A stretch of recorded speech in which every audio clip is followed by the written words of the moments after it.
bonsoir à toutes et à tous. Merci, docteur Vincent Salomon, de nous avoir rejoints in extremis. Et donc, nous sommes ravis d'être avec vous ce soir pour cette première webconférence d'Octobre Rose que nous avons à cœur avec mon réseau cancer du sein de mettre en place tous les ans. Cette année, donc, c'est un programme de 4 webconférences où on va comprendre la pathologie, où on va comprendre la prise en charge, le suivi, etc. Et donc, ce soir, nous sommes avec le docteur Anne-Vincent Salomon. Vous êtes pathologiste à l'Institut Curie. Bonsoir, merci d'être avec nous. Et pardon de cette extrémiste. C'est pas grave du tout. Et le professeur Paul Cotu, vous êtes oncologue médical à l'Institut Curie. Merci, c'est toujours un vrai plaisir pour Laure et moi et puis pour nos auditeurs de vous retrouver. Et alors, pourquoi on a choisi de traiter ce sujet des stades précoces? Parce qu'en échangeant, et Laure le dira bien mieux que moi, puisqu'elle porte toujours très bien la voix des patients, on s'est aperçu qu'il y avait vraiment des traitements variables, de l'adjuvant, du néoadjuvant, etc.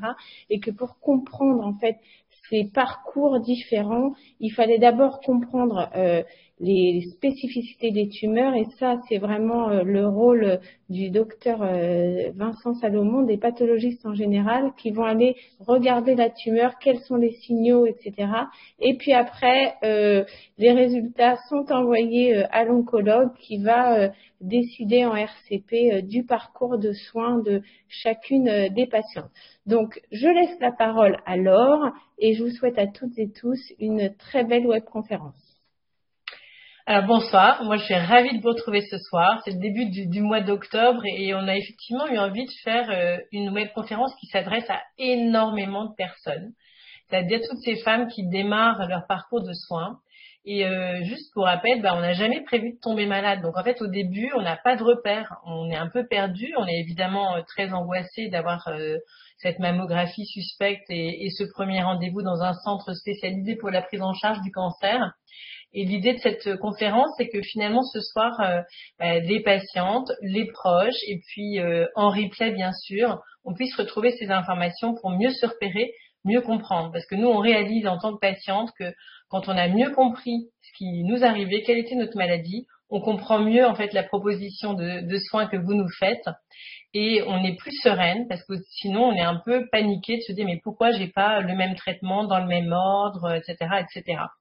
Donc, sans plus tarder, je vais donc passer la parole donc au docteur Anne-Vincent Salomon et au docteur Paul Cotu. Juste un petit rappel, vous avez un onglet questions où tout au long de la rencontre, vous allez pouvoir donc écrire vos questions. On aura différents moments où on pourra interpeller nos spécialistes et donc Oriane et moi poserons ces questions pour vous. Donc n'hésitez pas à tout au long de cette soirée mettre ça dans cet onglet questions. Dans le chat, vous pouvez échanger et voilà nous dire un peu de toutes les régions de France.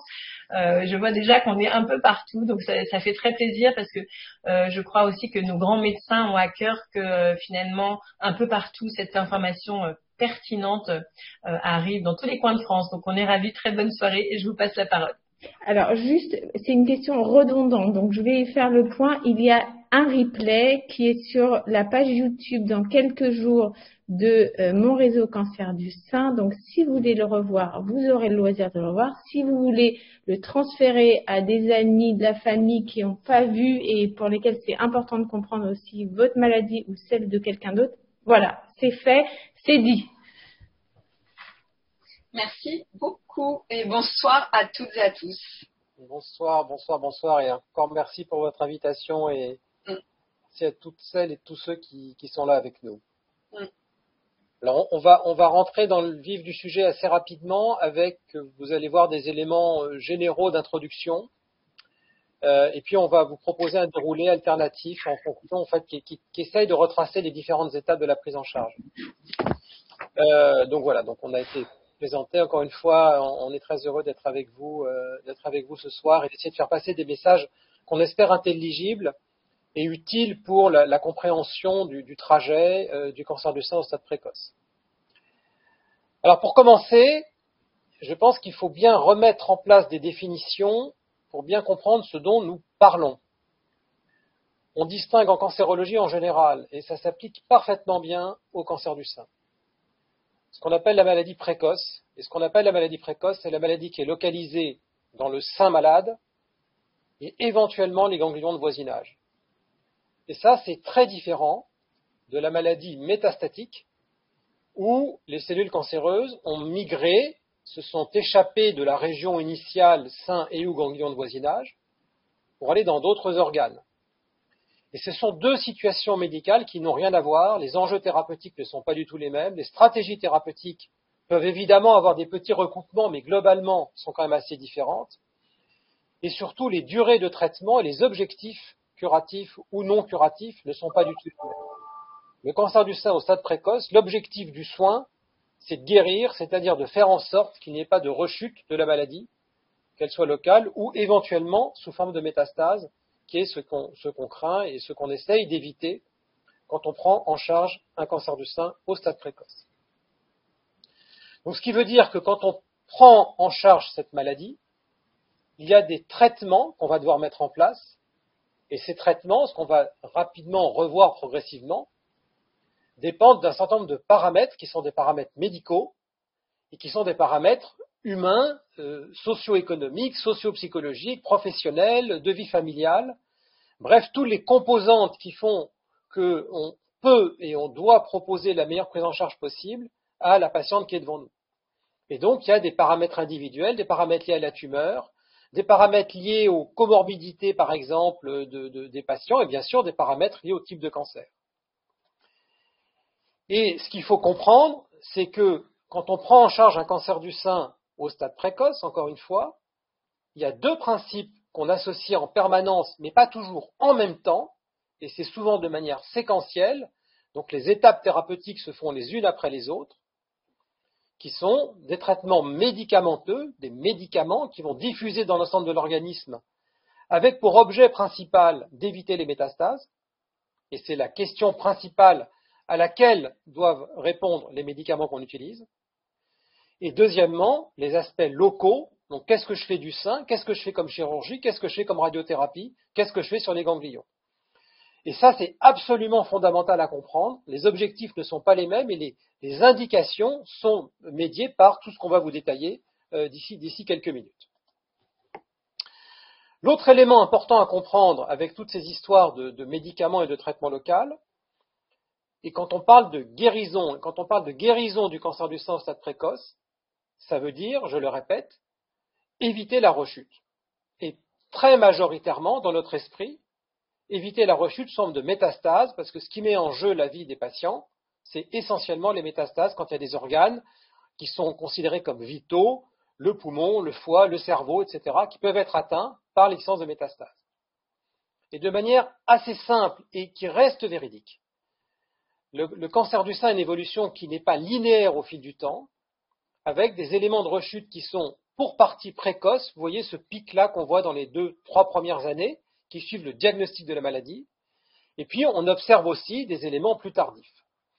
Et les médicaments ou les différents traitements qu'on peut vous proposer ont pour objet, d'une part, d'éviter ce risque de rechute à court terme, et ça c'est très important, et c'est en général principalement le rôle de la chimiothérapie, mais aussi d'éviter le risque de rechute à long terme, à l'horizon 5, 10, 15, 20 ans, où c'est plutôt le rôle des anticorps, plutôt le rôle de l'hormonothérapie si on veut rendre les choses intelligibles. Évidemment, tout ça s'interpénètre un petit peu, mais enfin, entendez bien qu'il y a ces deux dimensions temporelles très importantes quand on considère le risque initial de développer notamment des métastases ou une rechute locale et qu'on s'adresse à ces différents risques quand on propose des traitements complémentaires au traitement local du cancer du sein. Donc je répète, le traitement au stade précoce ou localisé, c'est pareil. Il a pour but d'éviter la rechute et il dépend du risque de rechute locale, du risque de rechute à distance, et Anne va revenir sur cette question dans un instant, qui est une des questions fondamentales autour de lesquelles on tourne lorsqu'on prend en charge au départ une patiente qui a un cancer du sein. Bien sûr, de ce qu'on attend des traitements, quel est le bénéfice attendu, et ça devient de la discussion individuelle, fonction des différents paramètres thérapeutiques et diagnostiques et pronostiques. Et puis, bien évidemment, de la patiente elle-même ou du patient quand il s'agit d'un homme, quelles contre-indications on doit affronter, quels sont les souhaits et les attentes de chacun en matière de traitement du cancer, et puis bien sûr, quelle est la tolérance attendue ou la tolérance réelle qui peut faire moduler le traitement au fur et à mesure de l'évolution de la prise en charge. Pourquoi c'est important? Parce que les cancers du sein ont une particularité qui leur est assez propre, qui est leur capacité de développer des rechutes. On l'a vu très longtemps après, ça fait appel à des notions biologiques qu'on commence à connaître, qui sont la notion notamment de dormance cellulaire et les traitements qu'on donne aussi pour objet de s'intéresser à cette question. On pourra le détailler un peu si vous le souhaitez, rentrer un peu dans des détails un peu plus biologiques. Alors pour terminer cette partie introductive, on considère 3 grands types de paramètres, donc on va vous redétailler, qui sont des éléments d'ordre anatomique, la taille, le nombre de ganglions atteints par exemple, est-ce que la chirurgie, si on a commencé par la chirurgie, a été complète, et puis des éléments d'ordre biologique, anatomopathologique, qui sont tout aussi importants, évidemment, et qui font, quand on ressemble tous ces éléments, le pronostic d'une maladie et qui permettent d'architecturer la décision thérapeutique. Et il faut recueillir tous ces éléments et d'autres éventuellement pour pouvoir proposer la meilleure prise en charge possible. Encore une fois, tout ça se fait en considérant et en concertation et en discussion avec les personnes qui sont devant nous au moment où on tient toutes ces discussions, qui sont ces discussions absolument fondamentales parce qu'elles posent la base à la fois de la maladie, à quoi on a affaire et qu'est-ce qu'on va faire pour y remédier et l'affronter de la manière la plus efficace et en même temps la plus paisible possible. Donc voilà le déroulé général. Je vais juste terminer dans un instant sur la prise en charge initiale. Anne ensuite va développer tous les aspects de diagnostic et de pronostic qui sont fondamentaux. Laure l'a rappelé au début, on tourne autour du diagnostic, donc il nous faut un prélèvement tumoral et l'analyser de manière à la fois efficace, rapide, mais pertinente. Et puis on discutera des différents aspects de stratégie thérapeutique. Donc j'ai dit caractérisation anatomique, autrement dit, quelle est la taille tumorale, le stade TNM, vous avez probablement entendu parler de ça pour certains d'entre vous, T pour tumeur, N qui est l'ancienne dénomination du nœud ganglionnaire qui reste comme anglicisme du node, le lymph node en anglais, et M pour métastase. Et donc ça suppose bien sûr l'examen clinique, bien sûr l'interrogatoire, mais quelques éléments assez simples d'imagerie, la mammographie, l'échographie, l'IRM mammaire si on pense que c'est nécessaire, et puis quand on pense que c'est indiqué, le bilan d'extension, scanner, TEP scanner et autres, et un peu de biologie. Donc des choses tout à fait de routine et tout à fait simples en médecine, mais qu'il faut bien sûr réaliser. Et enfin, et surtout, j'ai envie de dire, en parallèle, réaliser la biopsie de la tumeur, un prélèvement histologique, afin de pouvoir l'analyser et caractériser au mieux, donc compléter l'aspect anatomique, c'est gros, c'est petit, par l'aspect description de la maladie, du type de maladie, et quel est le pronostic. Et donc je passe la parole à Anne. Merci Paul. Le temps passe vite, n'est-ce pas, entre la photo et... Bon, bref, allez, on y va. Donc, suivante. Tu as les petites flèches à droite pour... voilà. Ah, d'accord, c'est moi qui passe les petites flèches. Bon, je les ai pas vues. Ouais. Donc, on est au moment où on doit passer à l'action avec une biopsie pour effectivement déjà vérifier qu'il s'agit bien d'un cancer parce que il peut y avoir des bonnes surprises, j'ai envie de dire, avec des boules dans le sang qui sont palpables mais qui relèvent de maladies que nous on va appeler bénignes.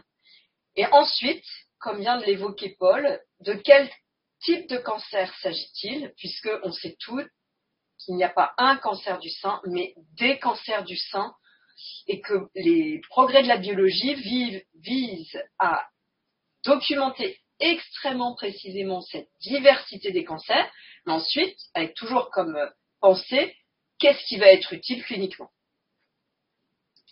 Alors, la biopsie, elle est faite radio-guidée, c'est-à-dire que c'est le radiologue qui fait la biopsie. Et donc, après une courte anesthésie de la peau, il fait une petite incision. Bon, il a d'abord repéré, bien sûr, là où était la lésion. Il fait une petite anesthésie de la peau, une incision. Et puis, avec un instrument qui ressemble à un pistolet, il va aller biopsier et il faut bien comprendre que lui, il fait des photos pour vérifier que l'aiguille est bien dans la lésion, mais il va déplacer le trajet de l'aiguille, il va faire plusieurs biopsies pour documenter ce qu'on espère le mieux, l'hétérogénéité de la tumeur, et puis être sûr qu'on a bien tout le matériel nécessaire pour l'analyser. Ensuite, il le met dans un petit flacon qui, dans son capuchon, contient du formol. Et donc, il appuie ensuite sur le capuchon. Le formol tombe dans le flacon et le tissu est fixé comme il était dans le sein pour que les analyses puissent toutes être réalisées en fiabilité.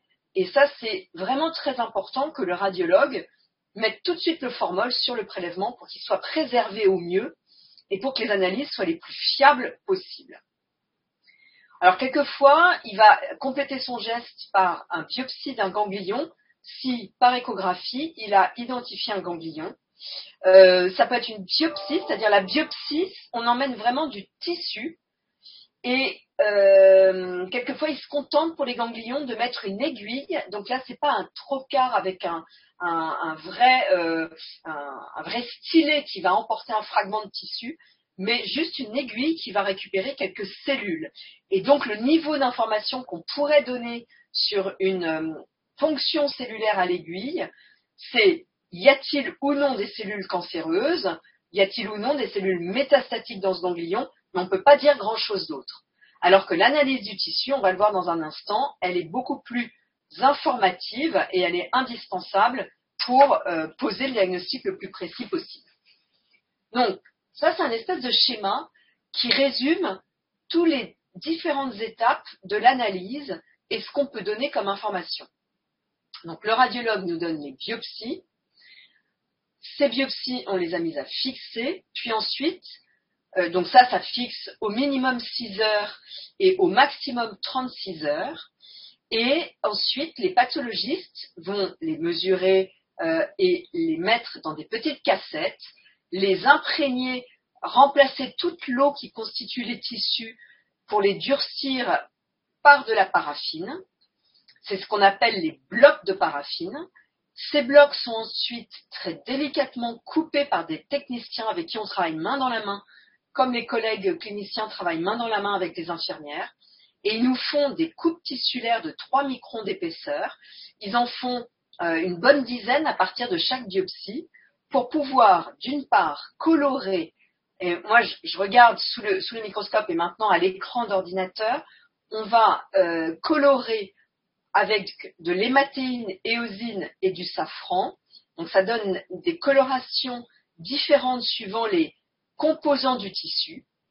Et ensuite, ça va être observé, donc soit sous le microscope, soit sur des écrans d'ordinateur si on est digitalisé. Et on va, à l'aide de ce qu'on a appris à reconnaître comme modification des tissus, ça va nous permettre de poser des diagnostics. Puis après, on a besoin d'avoir recours à l'étude immunohistochimique. Donc ça, c'est dans un deuxième temps. Quand on a confirmé qu'il s'agissait d'un cancer, on va à l'étude immunohistochimique des marqueurs qui vont nous permettre de définir la classe histomoléculaire de la lésion et ajuster les traitements. Puis quelquefois, ça prend encore 1 jour ou 2 jours de plus si on a besoin de recourir à des analyses moléculaires sur les tissus, comme l'hybridation in situ, pour le statut HER2. Et quelquefois, on va également avoir recours à des analyses moléculaires qui nécessitent d'extraire les ARN ou les ADN des cellules tumorales. Et là, il y aura encore une étape supplémentaire d'analyse. Donc en fait, le moment où le radiologue fait la biopsie et le moment où on rend un compte-rendu de pathologie, la vitesse et la rapidité est certes toujours espérée, mais n'est pas synonyme de qualité. Donc, il est toujours préférable que l'on prenne le temps de correctement traiter ces tissus plutôt que de se précipiter au risque de donner des analyses moins fiables. Mais une biopsie est analysée en 4 à 6 jours et quelquefois en 10 jours s'il y a de la fiche et quelquefois en 15 jours ou 3 semaines s'il faut des analyses moléculaires complémentaires. Donc ça, c'est bien important de le comprendre. Et l'analyse de la pièce opératoire qui suit le même trajet, fixation, mise en bloc en cassette des prélèvements de la cartographie de la tumeur, on va y revenir plus tard. Ces étapes, elles prennent pour la pièce opératoire au minimum 10 jours à 15 jours et quelquefois, on préfère même dire 3 semaines, étant donné le volume de patientes et de pièces opératoires de patientes qu'on est amené à prendre en charge.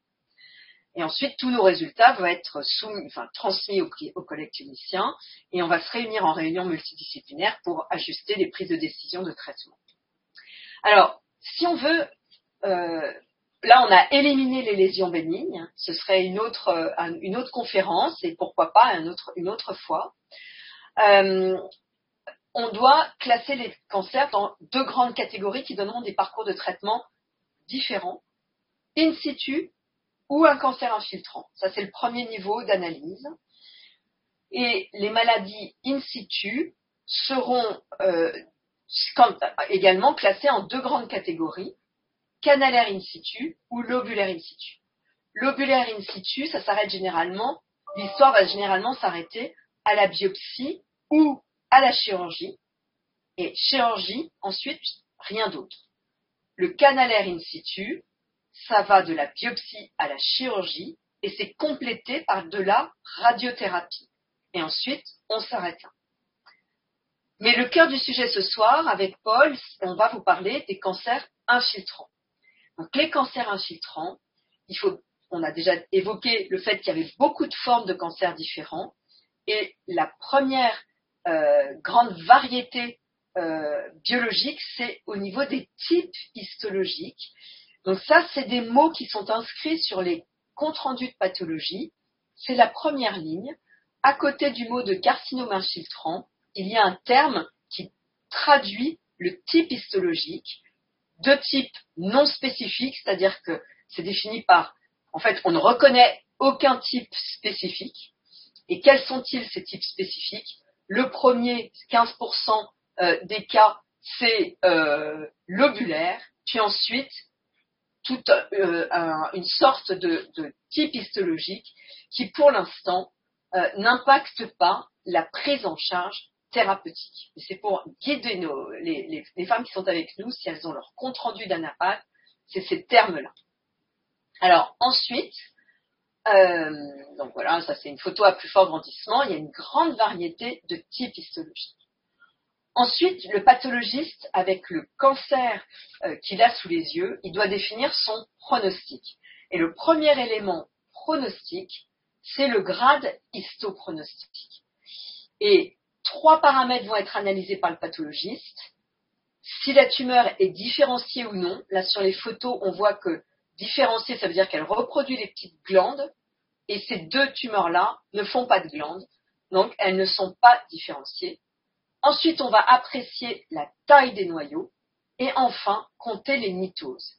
Et ça permet de classer en 3 grades, grade 1, grade 2, grade 3, les cancers infiltrants. Ensuite, il y a un élément très important, ça va être l'expression ou non des récepteurs hormonaux.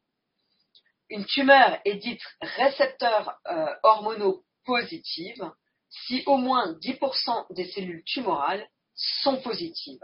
Ça, c'est une photo d'un cancer qui est récepteur aux oestrogènes négatifs. Finalement, c'est 20 à 40% de tous les cancers qui sont du sein qui sont récepteurs aux oestrogènes négatifs et ça va éminemment varier avec l'âge.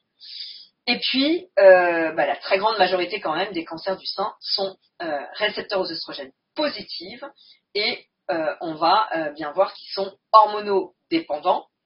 Et nous, on apprécie si les noyaux sont marrons ou bleus et la couleur marron va signer la présence des récepteurs hormonaux et là, en l'occurrence, les récepteurs aux oestrogènes. Et vous voyez que dans cette photo, il y a un petit groupe de cellules tumorales qui est négative. Et c'est vrai que dans l'évolution de la maladie, si une rechute est observée, eh bien, on va aller faire une biopsie parce que ça peut être ce petit clone de cellules négatives qui n'a pas répondu aux traitements qui auront été donnés et qui peuvent réévoluer et entraîner la rechute. Mais c'est ça qu'on va viser à éviter à tout prix. Après le statut des récepteurs aux œstrogènes, on va donner le statut HER2. Et en fait, il y a deux grandes classes, récepteurs HER2 positifs ou négatifs. Et nous, on le voit sous le microscope. Et puis, cette attente, quelquefois, qui est un peu longue, des résultats de l'hybridation in situ, c'est pour la catégorie score 2+, où là, on a besoin d'aller regarder le statut du gène pour répondre si la tumeur est HER2 positive, si le gène est amplifié, ou bien HER2 négatif, si le gène n'est pas amplifié. Et puis, est en train d'émerger une catégorie de HER2 faible, dont on pourra reparler si vous avez des questions, mais qui n'est pas le cœur du sujet ce soir. De ces analyses, on peut définir le groupe des triples négatifs, dont Paul va reparler également, et ils sont récepteurs aux œstrogènes et à la progestérone négatif, et HER2 négatif, c'est-à-dire 0, 1+ ou 2+ non amplifié, et assez souvent de grade 3, en tout cas comme le définissent les textbooks et en particulier la classification histomoléculaire de la JCC. Mais certains cancers du sein sont réellement HER2 positifs. Oui, alors là je m'égare. En fait, HER2, pardon. Les cancers triple négatifs, voilà, ils sont ceux dont Paul à qui les femmes vont se voir proposer par Paul des chimiothérapies néoadjuvantes. C'est en particulier les carcinomes triple négatifs non de bas grade et donc de grade 2 et ou de grade 3. Je te repasse la parole. J'ai pas parlé du Ki-67, mais on pourra en reparler à l'occasion et des lymphocytes intratumoraux. Ok. Merci Anne. Donc, je résume là où nous en sommes, c'est toute la phase de diagnostic, l'extension et donc les caractéristiques histopronostiques qui font qu'on va être en mesure de décider d'une stratégie thérapeutique. Ce qu'on appelle stratégie thérapeutique, c'est d'une part déterminer les différents éléments à notre disposition pour traiter un cancer du sein, que ce soit la chirurgie, la radiothérapie, la chimiothérapie, l'immunothérapie, l'hormonothérapie et autres. Ça, c'est la première chose. Donc, de quoi avons-nous besoin pour traiter correctement le patient ou la patiente qui est devant nous? Et le deuxième point qui est tout aussi important, c'est dans quel ordre? Sachant qu'on ne fait pas tout en même temps, c'est en fait techniquement, pratiquement faisable. Simplement, on peut concevoir aisément qu'il peut y avoir d'une part des conflits pratiques d'organisation, bien sûr, et puis simplement la faisabilité en termes de tolérance, même si par le passé, on a évalué les combinaisons possibles de traitement, mais aujourd'hui, on a une approche qui est plutôt très séquentielle, donc étape par étape, et on vous l'illustrera aussi de nouveau à la fin de l'exposé. Toujours en matière générale, qu'est-ce qu'on appelle adjuvant et qu'est-ce qu'on appelle néo-adjuvant? Alors, c'est des mots assez laids, je pense qu'il faut bien le reconnaître, mais enfin qui sont passés dans le langage courant de l'oncologue moyen, et surtout qui ont aussi une valeur internationale, puisque quelle que soit la langue qu'on utilise, en définitive, on parlera de adjuvant thérapie ou thérapie adjuvante, ou néo-adjuvant treatment, par exemple, ou traitement néo-adjuvant. Adjuvant, ça veut dire les traitements qu'on va utiliser une fois que la chirurgie a été faite. Donc, sous-entendu, c'est des traitements qui viennent en support de une chirurgie qui, historiquement, reste le traitement principal du cancer du sein et qui, aujourd'hui encore, reste le traitement essentiel du cancer du sein, il ne faut pas l'oublier.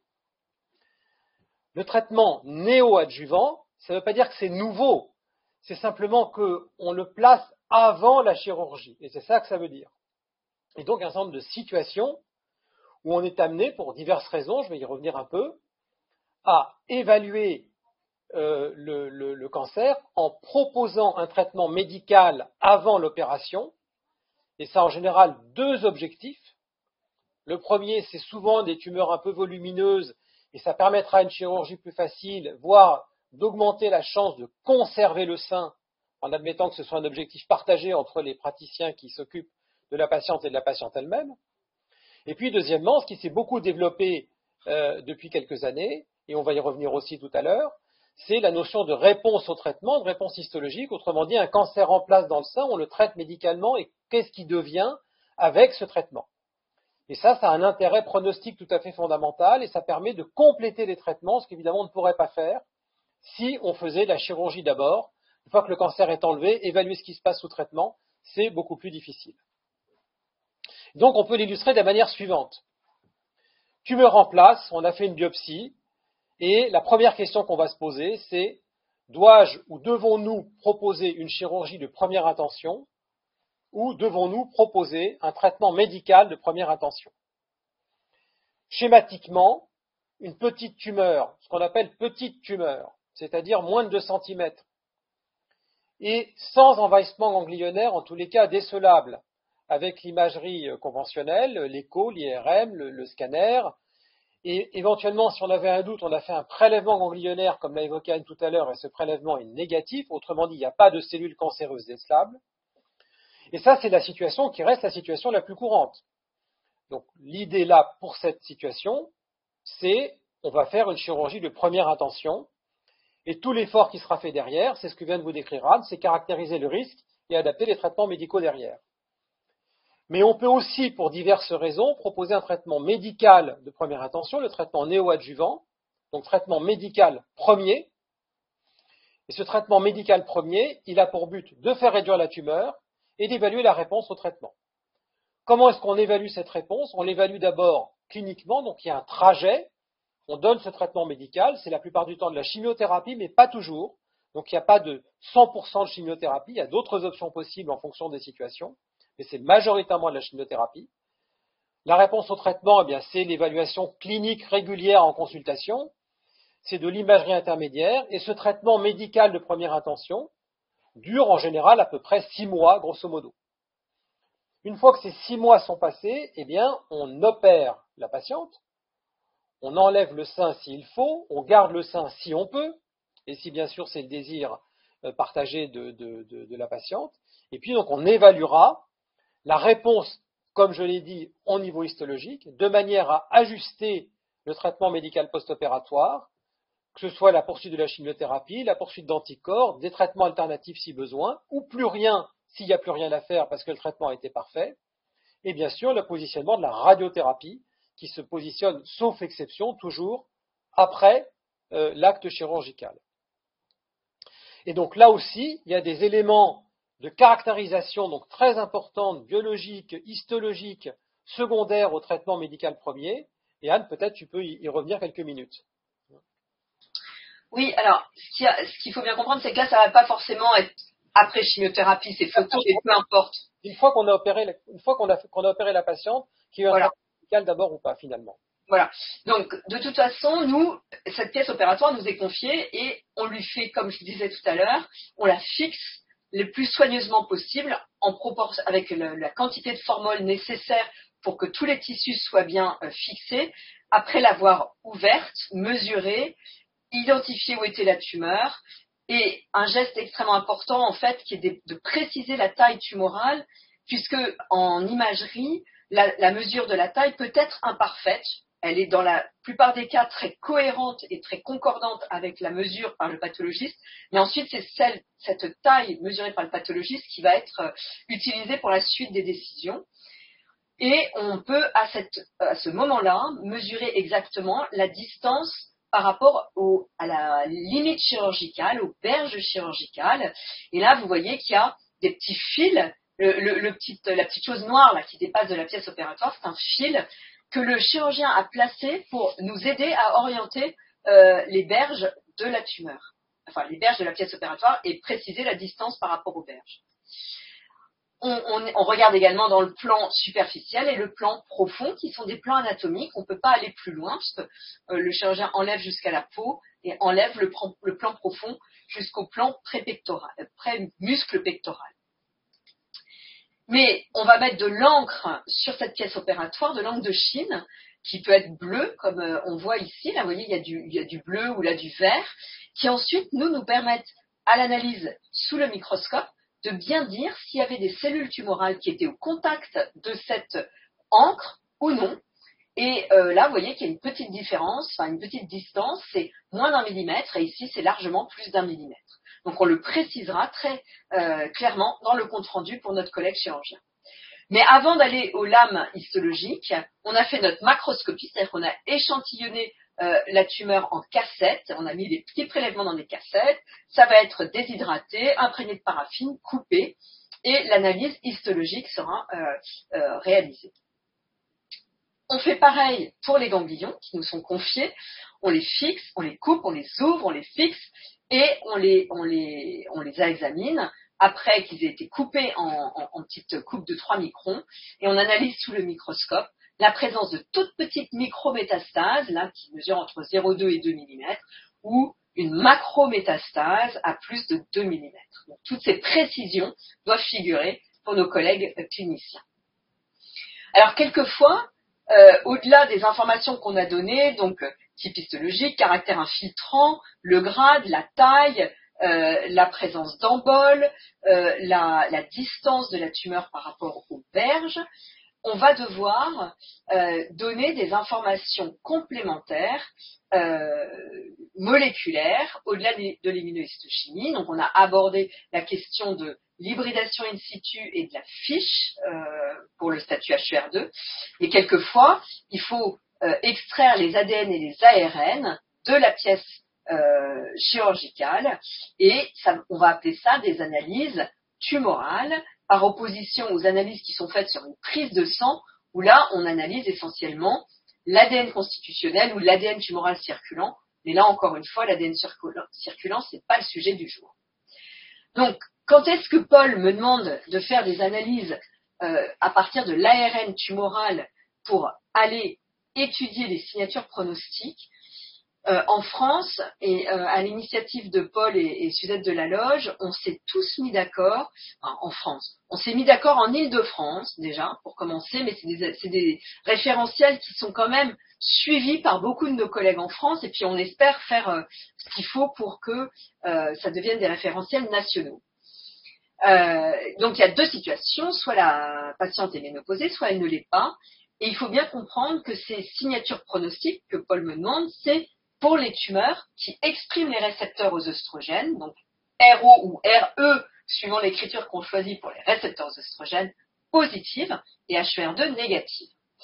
On a éliminé des situations où il y a un haut risque clinique, c'est un grade 3, il y a des emboles, la taille tumorale place la patiente dans la catégorie haut risque, et là, il y aura de toute façon une décision de chimiothérapie qui est prise.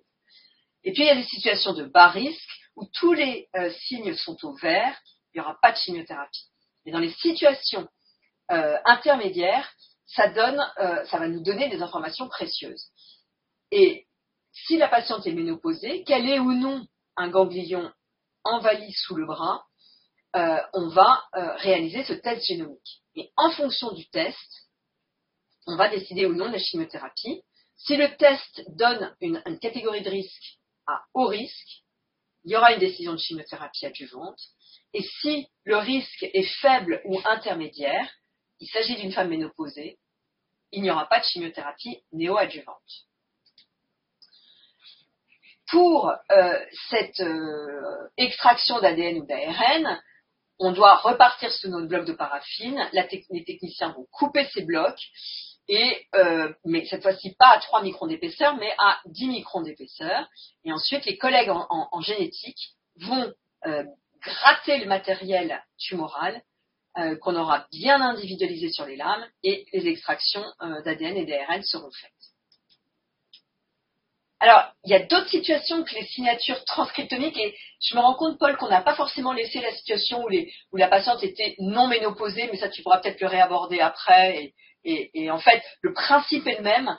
On se met dans des situations où c'est pas tous les signaux au vert, où d'emblée, on sait qu'il y a des critères de prescription de chimiothérapie, et donc tu repréciseras ça probablement un petit peu après.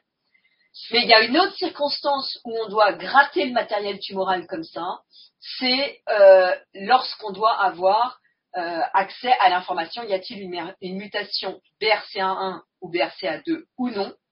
Et idéalement, on doit passer par l'analyse d'une prise de sang pour mettre en évidence une mutation constitutionnelle, puisque la prescription des inhibiteurs de PARP sont réservées aux femmes qui sont porteuses de mutations constitutionnelles. Mais en fait, très fréquemment en pratique, on va d'abord regarder dans la tumeur avant d'aller repérer des femmes qui relèvent d'une consultation d'oncogénétique. Donc finalement, si je résume les marqueurs moléculaires sur lesquels nos collègues cliniciens vont se baser et que nous, on est en mesure de donner aux collègues cliniciens, bon, c'est écrit un peu petit et je m'en excuse, mais peut-être que ici c'est plus lisible. Il y a les amplifications de HERB-B2 et donc ça c'est détecté par immunohistochimie et comme je vous l'ai montré, on suit l'analyse immunohistochimique négatif, positif et puis les cas intermédiaires, on a besoin de la fiche. Il y a quelques situations, mais c'est surtout en stade métastatique, donc on va glisser sur la question des mutations d'HER2. Les mutations de PIK3CA, en France, pour l'instant, on ne s'en sert pas. Et donc, dans la situation qui nous préoccupe ce soir, ça va être les mutations somatiques ou germinales, mais plutôt germinales, donc constitutionnelles, c'est synonyme de BRCA1 ou de BRCA2. Mais vous voyez qu'on aura peut-être, dans un futur plus ou moins proche, en situation adjuvante, d'autres stratégies. Mais pour l'instant, c'est HER2 et mutation de BRCA1 ou BRCA2. Donc Paul, tu reprends la parole. Oui, comme tu veux. Juste pour compléter tout ce qui vient d'être dit, donc qui sont tous les éléments de caractérisation, diagnostic, mais surtout pronostic de la tumeur et qui vont contribuer à finir de prendre les décisions sur le plan thérapeutique. Donc on a vu tout à l'heure qu'il y avait des situations où on pouvait démarrer le traitement par le traitement médical avant de pratiquer l'intervention. Et donc quand l'intervention est pratiquée, eh bien tous ces éléments sont évalués, ce que vient d'écrire Anne, et puis il y a des critères additionnels qui sont absolument fondamentaux qu'on analyse et qui vont conditionner à la fois le pronostic d'ailleurs, donc la probabilité de rechuter ou de ne pas rechuter, et donc les compléments thérapeutiques éventuellement peuvent être amenés à proposer une fois qu'on a fait ces deux premières séquences de traitement médical préopératoire, donc néoadjuvant, et épisode chirurgical. Et donc il y a quelques signes cabalistiques que vous voyez là, quelques acronymes un peu compliqués, mais on est obligé de vous les citer parce que vous les verrez selon les situations dans les comptes rendus d'anatomopathologie qu'on vous remet une fois que la chirurgie a été faite. Et ces critères d'analyse ne sont pas les mêmes, ne sont pas les mêmes selon les traitements qui ont été proposés et selon d'ailleurs aussi un peu la variété de cancer du sein à laquelle on a affaire. Quand on propose une chimiothérapie préopératoire, on utilise, alors ça c'est vrai pour l'ensemble des cancers du sein, un score qui s'appelle RCB, qui est de l'anglais, qui veut dire Residual Cancer Burden, autrement dit le fardeau cancéreux résiduel, autrement dit quelle est la masse cancéreuse résiduelle qui reste dans le sein qui a été opéré. Et schématiquement, il y a deux grands chapitres. Soit c'est ce qu'on appelle la réponse histologique complète, donc PCR, ce qui veut dire, dans ce qui est retiré par le chirurgien, il n'y a plus de cancer dans le sein et il n'y a pas de cancer dans les ganglions. Donc ça, évidemment, c'est la meilleure situation possible. Et puis, il peut en rester un peu plus ou beaucoup. Et donc, c'est les classes 1, 2 et 3. Et c'est ça qui ouvre le besoin et les options thérapeutiques ultérieures. Pour les cancers du sein qui ont des récepteurs aux hormones et qui reçoivent de la chimiothérapie préopératoire, parce qu'il peut y avoir des indications, notamment basées sur la taille tumorale, la localisation dans le sein, l'atteinte ganglionnaire associée, il y a un score qui s'appelle le score CPSEG, peu importe la signification, mais qui combine des éléments de présentation initiale et des éléments de réponse au traitement. Et puis, il ne faut pas oublier qu'il y a d'autres situations où on peut donner des traitements médicaux qui ne sont pas de la chimiothérapie, mais plutôt des traitements à base d'hormonothérapie. C'est moins répandu, mais ça va probablement évoluer dans les années qui viennent. Et là, il y a des critères plus spécifiques de l'hormonothérapie, la réponse en termes de prolifération et des scores, là aussi, de réponse, truc qui s'appelle le PEPI, qui combine également des éléments d'anatomie et de biologie tumorale avant et après traitement pour qualifier la réponse à l'hormonothérapie ou aux hormonothérapies associées à des thérapies ciblées, par exemple, et qui permettent là aussi de mieux évaluer le pronostic et de guider les traitements secondaires aux deux premières étapes, traitement médical préopératoire, néoadjuvant et étape chirurgicale. Alors, une fois qu'on a fait tout ça, eh bien, on a on est après la chirurgie. Et donc, après la chirurgie, qu'est-ce qui se passe? Alors, il y a de la radiothérapie, et ni Anne-Vincent Salomon, ni moi sommes radiothérapeutes, donc je vais rapidement passer sur le sujet, mais ça peut faire partie des questions. La radiothérapie, ça peut concerner le sein, si le sein a été conservé, excusez-moi. Il peut y avoir ce qu'on appelle un boost. Un boost, ça veut dire quoi? Ça veut dire que, au-delà de la radiothérapie de l'ensemble de la glande mammaire, eh bien, on fait un petit rajout sur la zone chirurgicale, en se disant, même si on a l'impression qu'on a tout enlevé, eh ben, on est plus tranquille. Et globalement, on a plutôt raison de le faire, en tous les cas, schématiquement, jusqu'à l'âge de 60 ans. Et puis, bien sûr, il y a la question des ganglions axillaires, des ganglions sous la clavicule, des ganglions au-dessus de la clavicule, et des ganglions de ce qu'on appelle la chaîne mammaire interne, donc la région qui est située dans la cage thoracique, mais qui draine aussi le sein. Et là, c'est fonction de l'anatomie, de la taille et de la teinte ganglionnaire. N'oublions pas qu'il peut aussi y avoir des indications de radiothérapie, même si on a enlevé le sein. Et dans les critères analysés sur le plan anatomopathologique par Anne-Vincent Salomon, la taille, les emboles vasculaires, l'atteinte ganglionnaire, la prolifération, le caractère plurifocal, le statut HER2 et par ailleurs l'âge du capitaine, donc l'âge de la patiente, sont des critères qui peuvent être associés aux besoins de radiothérapie sur la paroi, même si on a enlevé le sein. Et puis vient donc la question qui souvent centre le débat, mais qui, vous voyez, en fait n'est qu'une partie constitutive de l'ensemble de cette prise en charge, qui sont les besoins de traitements médicaux qui viennent compléter toutes ces étapes de diagnostic et éventuellement donc de chirurgie. Et donc, pour les traitements médicaux, il y a trois grands chapitres. Le premier, qui est le plus courant, puisque la chirurgie première reste quand même la règle sur une grande partie des patientes, qui est donc le besoin de traitement médical post-opératoire. Et on divise les situations selon les critères histopathologiques, donc la catégorie de cancer du sein à laquelle on a affaire, et la subdivision récepteurs hormonopositifs, HER2 positif et triple négatif est essentielle et parfaitement opérante. Pour les cancers du sein RH+, les critères de chimiothérapie, ça peut être la taille, ça peut être les ganglions, et quand ce n'est pas le cas, ça peut être les signatures génomiques, principalement chez les patientes ménopausées. Pourquoi principalement chez les patientes ménopausées? Parce que c'est là où les études ont été les plus nombreuses, les mieux menées et les plus démonstratives. Il y a des indications plus modestes et plus limitées chez les patientes non ménopausées, et on va probablement d'ailleurs avoir des difficultés de prise en charge qui seront à débattre, et ça fera partie de nos débats collectifs, puisqu'on attend que la HAS ne rembourse pas les signatures avant la ménopause, ce qui va poser d'autres questions, qui ne nous empêchera pas forcément de les faire d'ailleurs, mais qui posera des questions importantes. Mais le message là est la qualité de la démonstration est surtout importante chez les patientes ménopausées, ou disons schématiquement au-delà de 50 ans, mais la ménopause est importante pour des raisons probablement de biologie endocrinienne. Donc chimiothérapie, parfois, pas toujours, mais n'oublions pas qu'on peut garder des indications de chimiothérapie chez les patientes avec un cancer du sein RH positif. Deuxièmement, l'hormonothérapie, c'est fondamental et incontournable. En dehors des petites tumeurs de quelques millimètres sans ganglion, le bénéfice de l'hormonothérapie il est majeur en prévention de la rechute à distance et d'ailleurs aussi un peu en prévention de la rechute locale. La durée de l'hormonothérapie, elle dépend des critères pronostiques initiaux et elle dépend aussi bien sûr de la tolérance. Et puis enfin, récemment, on a démontré qu'on pouvait rajouter des thérapies ciblées, l'abemaciclib en cas d'envahissement ganglionnaire important, pareil pour l'olaparib, mais réservé aux patientes qui ont une mutation BRCA, 1 ou 2, et c'est la raison pour laquelle cette information, ce qu'a rappelé Anne tout à l'heure, est importante, y compris au stade précoce de la maladie chez les patientes à haut risque.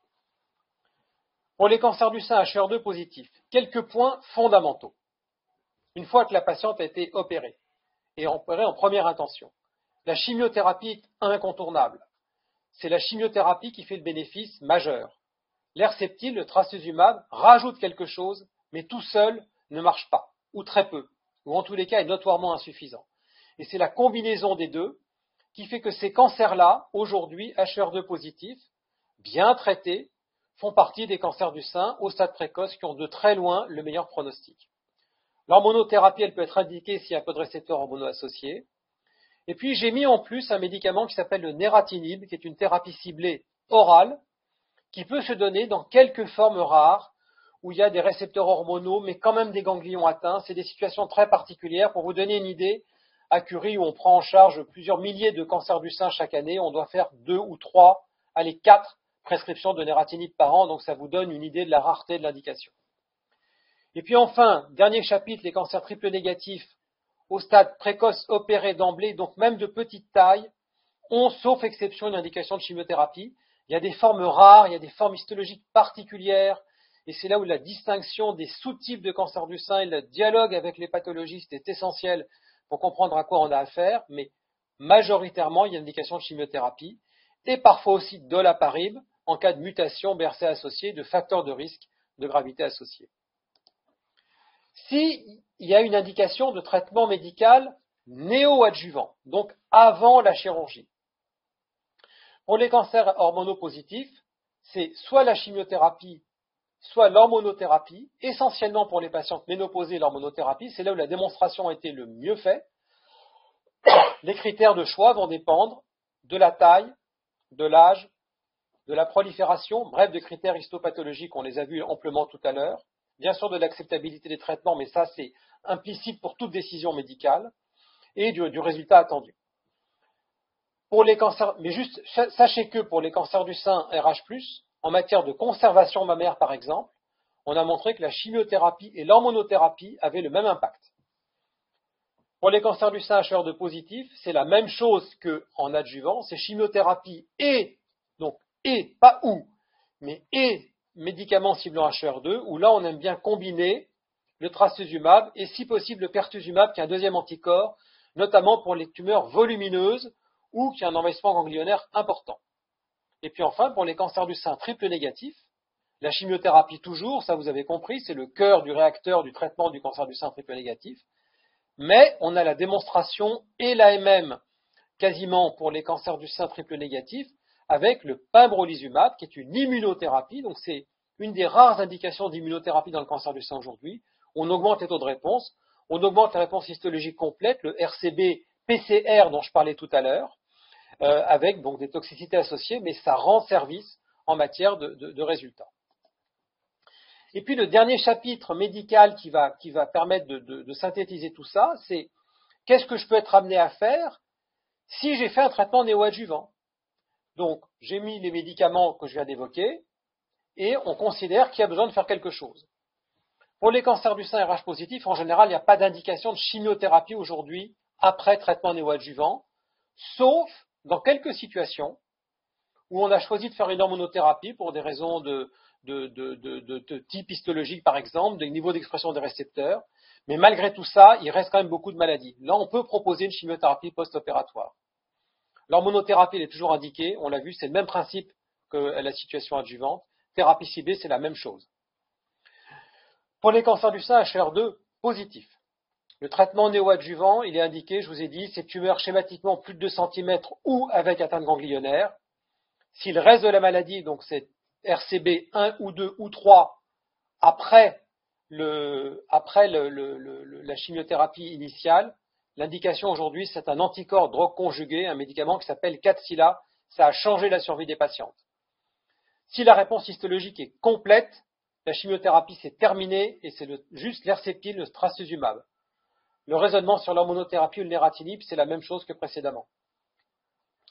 Pour les cancers du sein triple négatif, si la réponse n'est pas complète, mais sachez que la chimio plus l'immunothérapie, aujourd'hui, c'est 70% ou 75% de réponse complète. Donc c'est quand même très satisfaisant. Mais si jamais ce n'est pas le cas, eh bien on complète la chimiothérapie, il y a diverses options possibles. Le pembrolizumab, on discute de la poursuite. Si ça a très bien marché, est-ce que c'est utile? Mais aujourd'hui, on le continue. Si ça n'a pas du tout marché, en général, on l'arrête. Et puis l'olaparib, même raisonnement que précédemment pour les patientes mutées.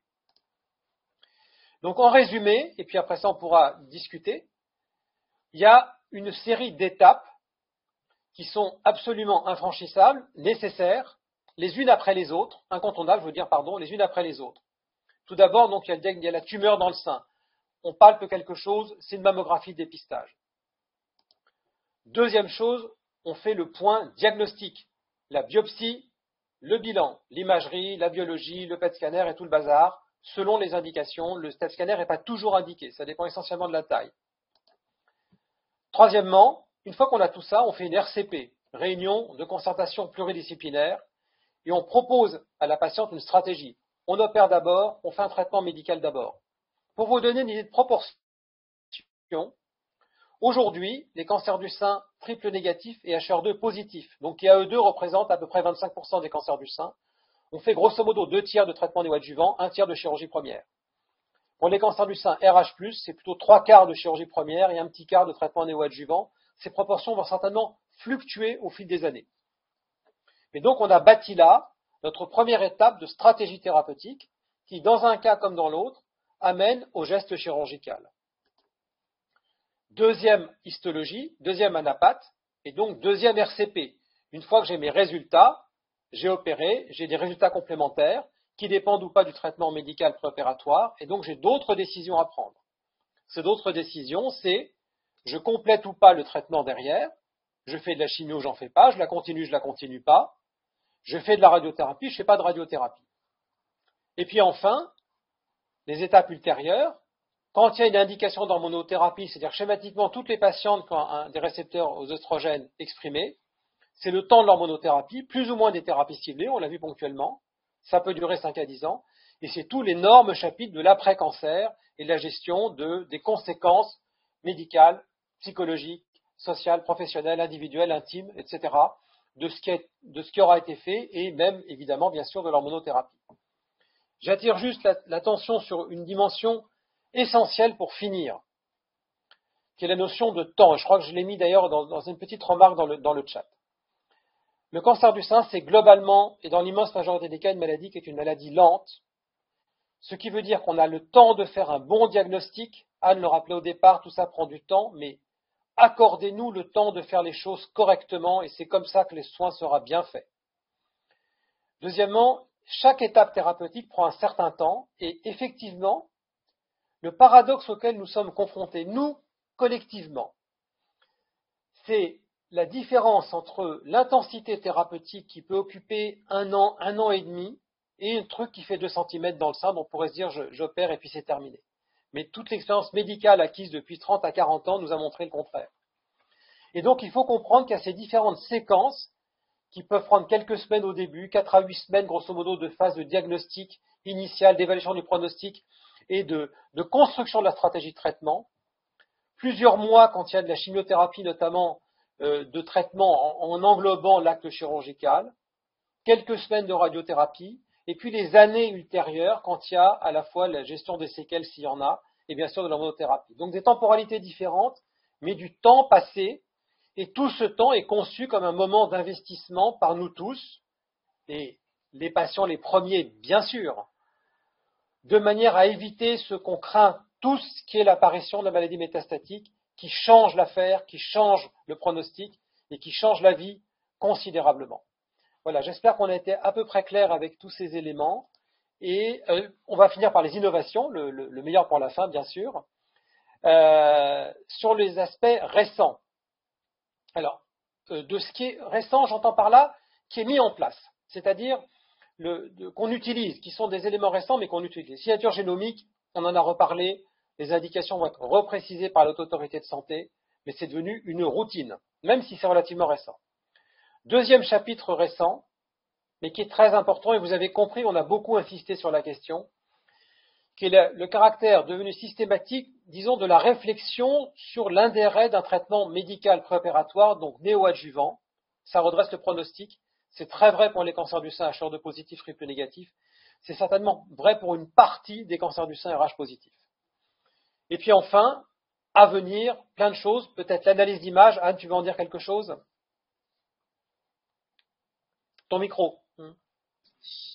L'analyse d'image, tu veux dire des coupes histologiques. Ça, c'est quelque chose qui nécessite que les pathologistes travaillent sur des écrans d'ordinateur et que leur lame soit digitalisée. C'est en cours, mais les ARS, les agences régionales de santé, essayent d'aider les établissements publics. Il y a certains laboratoires privés qui sont déjà équipés. Il y a des hôpitaux comme le nôtre, à l'Institut Curie, on est équipés. Et l'IA, ça nécessite des développements très longs également. Nous, on a eu la chance de valider un algorithme qui aide le pathologiste. Et donc, l'analyse d'image intervient au niveau des innovations chez les radiologues pour les aider à augmenter leur capacité d'analyse des mammographies. Et puis, pour les pathologistes, ça va nous aider à mieux prioriser et essayer de réduire le temps. On va savoir quelles sont les tumeurs infiltrantes et tuent directement grâce à ces outils d'intelligence artificielle. Et donc, on va raccourcir le temps de mise à disposition des immunohistochimies. Donc là, on espère gagner un petit peu de temps. Et puis, on gagne en fiabilité également, puisque les pathologistes sont amenés à faire des diagnostics de toutes sortes de types de tumeurs différentes. Il y a quelques endroits où on est surspécialisé cancer du sein, surspécialisé gynéco, surspécialisé cancer du poumon, etc. Mais finalement, les outils d'IA en pathologie, ça va aider les pathologistes qui ont moins l'habitude d'une spécialité ou d'une autre, d'avoir un niveau d'analyse augmenté grâce à ces algorithmes. C'est pas magique, il y aura toujours un pathologiste, un médecin pathologiste qui validera les diagnostics. Et c'est souhaitable, archi souhaitable, et d'un point de vue éthique, c'est extrêmement important. Mais ça va nous faciliter la vie, en quelque sorte. Voilà. Et pour terminer sur les aspects thérapeutiques, pour comprendre qu'il y a quand même des modifications qui sont... non, on peut remettre, voilà, merci. Qui sont à venir, ou quasiment en train d'arriver là très, très, très prochainement.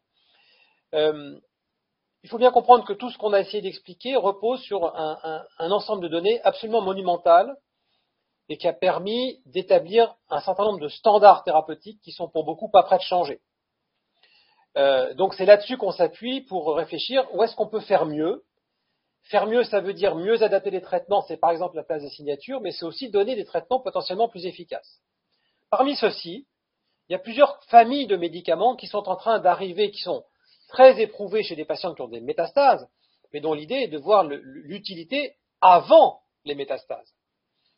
ADC, donc anticorps reconjugués, on a vu, il y en a un qui est le Kadcyla, qui est utilisé maintenant en routine dans certaines formes de cancer du sein HER2 positif. Il y a 2 anticorps reconjugués majeurs dans le cancer du sein, un qui s'appelle le Trodelvy dans les cancers triple négatifs et potentiellement aussi dans des cancers RH positifs bientôt, et le trastuzumab deruxtecan pour les cancers qui ont ce statut un peu particulier HER2 dit faible, donc ni positif ni négatif. Et ces médicaments sont en train d'être évalués à la phase précoce, mais n'ont pas de résultats aujourd'hui, mais on en attend beaucoup. Deuxièmement, l'immunothérapie. Alors en fait, c'est quasiment fait, c'est-à-dire que le pembrolizumab dans les cancers triple négatifs, c'est devenu une routine. Il y a d'autres agents d'immunothérapie en cours d'évaluation et on verra ce que ça donne dans les années qui viennent. Et enfin, sur les thérapies ciblées orales, il y a plein de choses qui sont à venir. La première, c'est de nouvelles hormonothérapies, potentiellement plus efficaces parce que ultra spécifiques du récepteur aux œstrogènes, et par cette ultra spécificité, peut-être mieux tolérée, en tous les cas, c'est ce qu'on en espère sur le long cours chez les patientes qui prennent des traitements donc 5 ans, 10 ans. Donc ça, les essais sont en cours.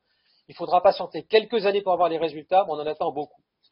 Et puis enfin, l'abemaciclib, peut-être le ribociclib, peut-être d'autres médicaments qui viennent s'ajouter au moins temporairement à l'hormonothérapie pour les patientes à haut risque de rechute et avec des effets initiaux qui sont extrêmement encourageants sur la réduction du risque à long terme. Et ça, il faut bien aussi, alors c'est pas pour tout le monde, et Dieu merci, tout le monde n'en a pas besoin, mais ça fait partie des chapitres qui modifient la stratégie thérapeutique.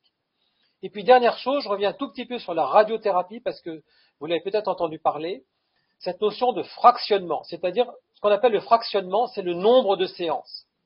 Pour une dose d'une radiothérapie, on peut la faire 1 séance, 5 séances, 10 séances, 20 séances. Ça n'a pas la même signification, bien sûr, mais ce qu'on a montré dans le cancer du sein, c'est que dans beaucoup de situations, on pourra réduire les 5-6 semaines classiques à 3 semaines, donc ce qui fait 15 séances au lieu des 25 à 30 habituelles, donc beaucoup plus court. Et probablement, l'étape d'après, et ça commence à venir, à 5 séances tout court, 1 semaine. Et il y a des schémas qui commencent à arriver, il y a des modèles qui existent, et quelques applications qui se mettent en place de radiothérapie ultra courte, en attendant le Graal ultime, qui est la radiothérapie en sens unique, mais enfin ça, c'est pas pour tout de suite. Mais donc, ça va raccourcir considérablement la contrainte avec de la radiothérapie, qui est, vous savez, des séances quotidiennes, les déplacements quotidiens, etc. Nous ne parlerons pas des innovations chirurgicales, parce que franchement, c'est pas notre domaine, et j'ai pas envie de dire n'importe quoi sur le plan chirurgical, mais il y a plein d'évolutions possibles en matière de conservation, reconstruction immédiate, la microchirurgie, tous les modèles de prothèses, etc. Donc, des standards majeurs, et autour de ça, on évalue comme ça, progressivement au fil du temps. Voilà. Je crois qu'on avait fini là-dessus. Ouais, et je suis vraiment désolée si j'ai été un peu trop longue sur les détails de la pathologie, mais sachez que la pathologie est aussi source d'innovation, et que ce dont j'ai pas parlé, c'est la présence des lymphocytes dans les tumeurs. Hein, je l'ai complètement squeezé. On compte les TIL dans les tumeurs et qu'il est possible que ce soit important tant pour les tumeurs triple négatives que pour les tumeurs luminales, même à n'en pas douter, ça va être extrêmement important. Et puis c'est vrai que ce concept de HER de faible, les pathologistes français ont été très innovants puisqu'on a assez rapidement pensé que c'était important de spécifier dans les comptes rendus d'ANAPAT HER de positif, HER de négatif, et dans les HER de négatif, bien préciser ce qui était HER de faible. Et voilà. Donc, désolée Margot, je crois que je vous ai un peu... Non. Justement, il y a quand même une question de Delphine que je trouve intéressante, parce que l'ANAPAT, c'est vrai qu'on vous connaît peu, ça prend du temps. On voit qu'il y a ces deux grands moments, le moment où on analyse la biopsie de la tumeur et puis le moment où on va analyser la chirurgie, la pièce opératoire. Et la question, c'est mais est-ce qu'on peut rencontrer son ANAPAT, avoir une consultation pour nous expliquer, ou est-ce que il y a un peu un formulaire qui peut être partagé avec la patiente, une carte d'identité de la tumeur un peu compréhensible, parce qu'on voit combien finalement il y a plein de situations très différentes. Hein. On voit Paul, malgré la grande pédagogie des parcours, il y a plein de situations différentes en fonction des types des cancers, etc. Voilà, donc déjà, est-ce que c'est quelque chose que vous... parce qu'on voit que c'est quand même compliqué, tous ces cancers localisés. Là, on voit qu'on décrit des situations très, très diverses. Est-ce que c'est quelque chose que vous prévoyez, que vous préparez? Alors, les pathologistes sont toujours accessibles. Nous sommes médecins, spécialistes, comme le professeur Paul Cotu est oncologue médical, spécialiste en oncologie médicale. Moi, je suis spécialiste en pathologie.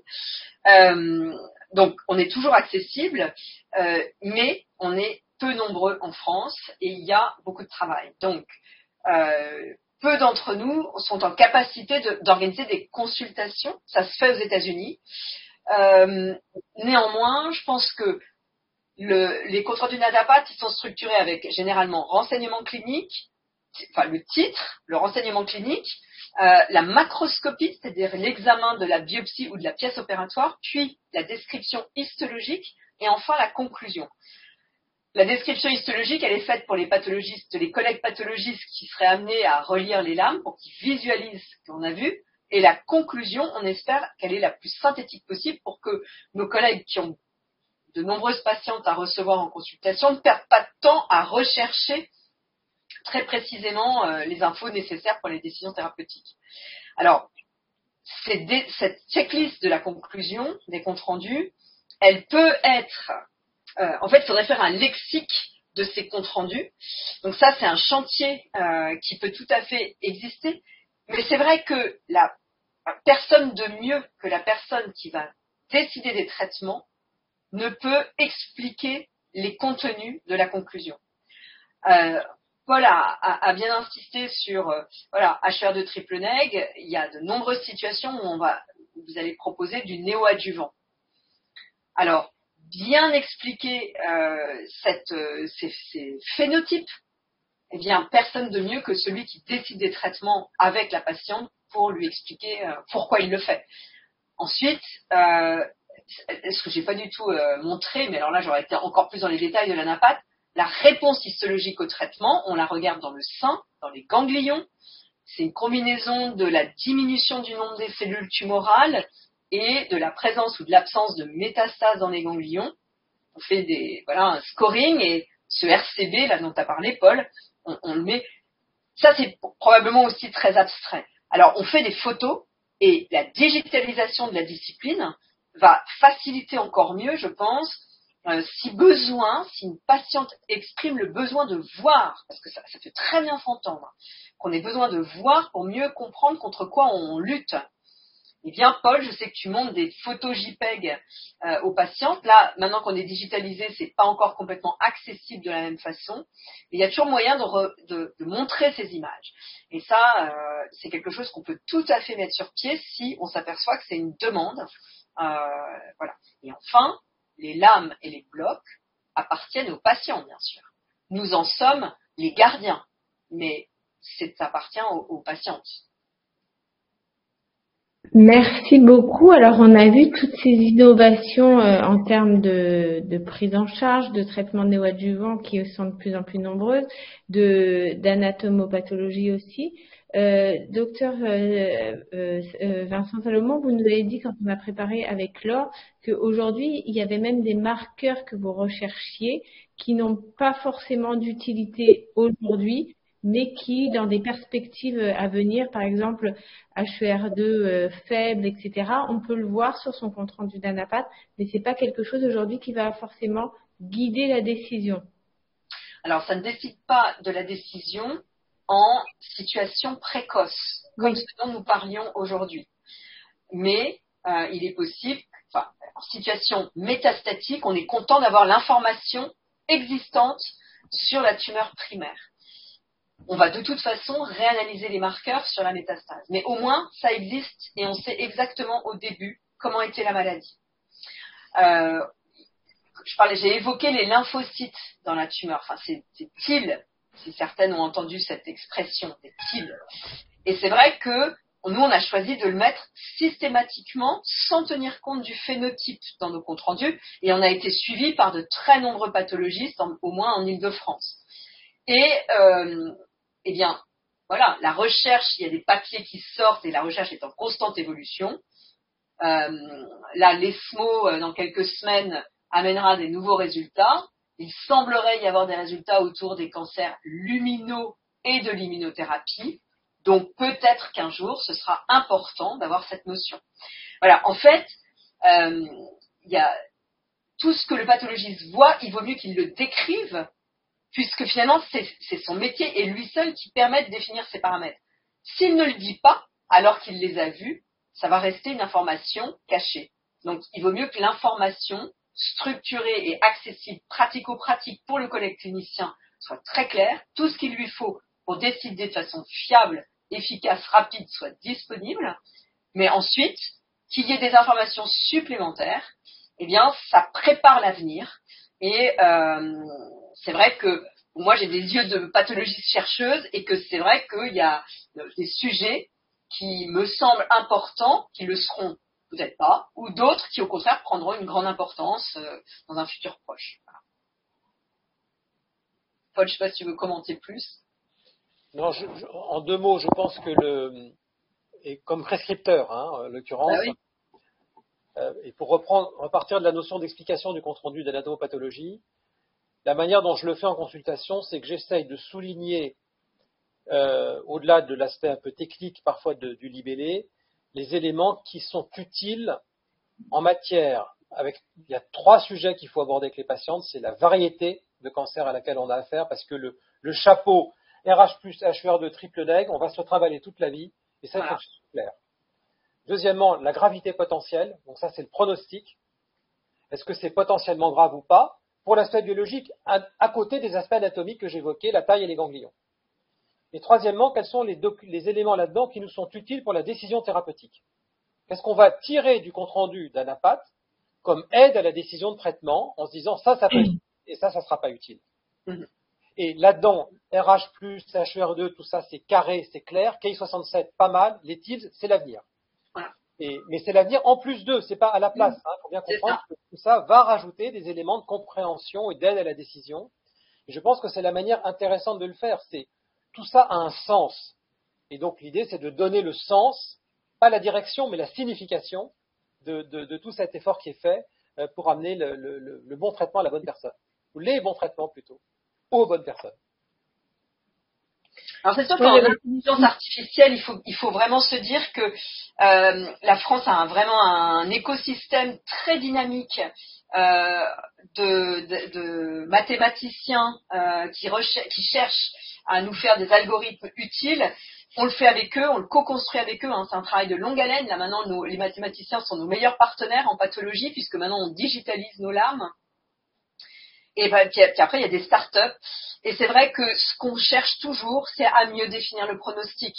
Donc, il y a plusieurs initiatives en cours soit par des startups, soit par des chercheurs, pour essayer à partir de la simple lame HES, de sortir le plus d'informations possible et que nous ne voyons pas et que ni Paul ni moi aujourd'hui n'avons entre les mains, mais qui, grâce à la recherche qui est faite en France comme ça, va certainement aboutir. Là, je suis très optimiste, moi, sur les capacités qu'on aura à encore mieux définir le pronostic à l'horizon de 4-5 ans. En plus des signatures génomiques, hein, en plus des signatures dont on a parlé, hein, qu'on a évoquées. Hein, voilà. Merci beaucoup. En plus, ou en remplacement d'ailleurs, hein, allons savoir. Juste parce que on voit que dans ce monde qui pourrait paraître pour certaines comme très standardisé du cancer du sein localisé, on voit finalement beaucoup d'options et d'innovation. Alors justement, est-ce que vous pouvez nous dire un peu la place de la recherche clinique? C'est-à-dire, est-ce que quelle que soit finalement ma situation, on peut me proposer de rentrer dans un essai, pourquoi pas pour du néoadjuvant ou pour un test génomique pour la femme en dessous de la ménopause ou pour la radiothérapie hypofractionnée. Enfin, comment ça se passe, par exemple dans votre institut? C'est-à-dire que même si on a entre guillemets un cancer localisé qui nous paraît standard, en fait potentiellement vous pouvez nous proposer des essais. Enfin, comment ça se passe? Alors, il y a 2 points fondamentaux qu'il faut bien garder en tête. Le premier, malgré tout, c'est que dans l'immense majorité des cas, les cancers du sein localisés se traitent plutôt bien. Alors, c'est plutôt bien vu du cancérologue, hein, je l'admets volontiers. Mais plutôt bien, ça veut quand même dire qu'un cancer du sein localisé bien traité a aujourd'hui un taux de rechute extrêmement faible. Ça n'est pas 0 et ça ne sera probablement, malheureusement, jamais 0. Mais par rapport à tellement d'autres variétés de cancer, on est quand même plutôt finalement bien loti. Pourquoi je rappelle ça? Parce que ça veut dire que les standards thérapeutiques qu'on a réussi à établir ne doivent pas être jetés à la poubelle pour la simple beauté de l'innovation. Et que notre mission première est, 1, d'assurer un bon diagnostic et 2, d'assurer un bon traitement. En tous les cas, de le proposer. Et puis on le mène du mieux qu'on peut avec chacun. Mais évidemment, il y a 1 million de questions qui se posent et ces questions peuvent être de plusieurs ordres. La première, et ça a été par exemple tout l'épisode des signatures génomiques où on avait beaucoup développé les chimiothérapies, mais on s'est rendu compte que probablement on traitait un peu trop certaines patientes, et donc ça a été d'ajuster en fait la prescription. La deuxième chose, ça a été le traitement néoadjuvant. Pourquoi? Parce qu'on a compris. Le néoadjuvant, c'est une histoire très ancienne, hein, ça date des années 70, mais c'est une histoire qui date de l'époque où on prenait en charge des grosses tumeurs, où le dépistage n'était pas fait, où la chirurgie n'était pas ce qu'elle est aujourd'hui, et au moment aussi où commençaient à apparaître les chimiothérapies. Et on a compris que le cancer du sein était une maladie chimiosensible. Donc on fait de la chimio, ça réduit la tumeur, on opère mieux. Donc avec des trucs élémentaires comme ça, on a construit des concepts. Mais ce qu'on a compris récemment, c'est que l'évaluation de la réponse au traitement permet de préciser le pronostic et de l'ajuster. Et ça, c'est une évolution majeure. Et là-dessus se greffent encore beaucoup de recherches qui sont, 1, est-ce qu'il y a par exemple des alternatives à la chimiothérapie dans les cancers du sein RH+, et nous avons un énorme programme mené en France, en Espagne, au Portugal, sur plusieurs centaines de patientes et qui marche très bien et qui, on espère, répondra en partie à cette question. 2, une fois que j'ai été opéré, quels sont les meilleurs traitements possibles ou les besoins thérapeutiques? Le cas de SILA, c'est un progrès, mais est-ce qu'on pourra faire mieux que le cas de SILA dans les cancers du sein RH+? Très vraisemblablement, le trastuzumab deruxtecan, donc cet anticorps de 2e génération, drogue conjuguée, va là aussi encore améliorer le pronostic de ces patientes-là. 3, quelles sont les modifications apportées à l'irradiation? J'y reviens parce que le problème de l'irradiation, c'est la toxicité, au-delà de la contrainte, et que les techniques modernes permettent de réduire la durée, et surtout de réduire l'irradiation des tissus sains autour. Et ça, c'est un sujet technique, complexe, qui m'échappe. Je ne suis pas radiothérapeute, mais tant qu'on peut comprendre l'idée, si je fais mieux à l'endroit de la maladie et moins bien, autrement dit, moins de radiothérapie là où il n'y a pas besoin, et ben de toute façon, on sera gagnant. Et puis, il y a un autre champ tout à fait majeur de recherche, et il y a des études en cours, qui est ce qu'on appelle, un mot assez moche, qui est le survivorship, et donc qu'on appelle en français un peu après-cancer. Est-ce qu'on peut mieux caractériser les séquelles des traitements? Si on les caractérise, est-ce qu'on peut les quantifier? Et est-ce qu'on peut les traiter ou les prévenir? Et là aussi, l'éducation physique, l'éducation diététique, certains traitements particuliers, par exemple pour certaines formes spécifiques de neuropathie, tous ces aspects-là sont des aspects naissants. Il faut bien comprendre d'où ça vient. Ça vient du fait que les patients ne rechutent pas. Et les patients qui ne rechutent pas voient au premier plan apparaître les séquelles des traitements. Et ça, c'est un bon résultat de la cancérologie, mais c'est un résultat qui a sa forme négative, qui est les séquelles thérapeutiques, et c'est un de nos grands sujets de travail actuellement.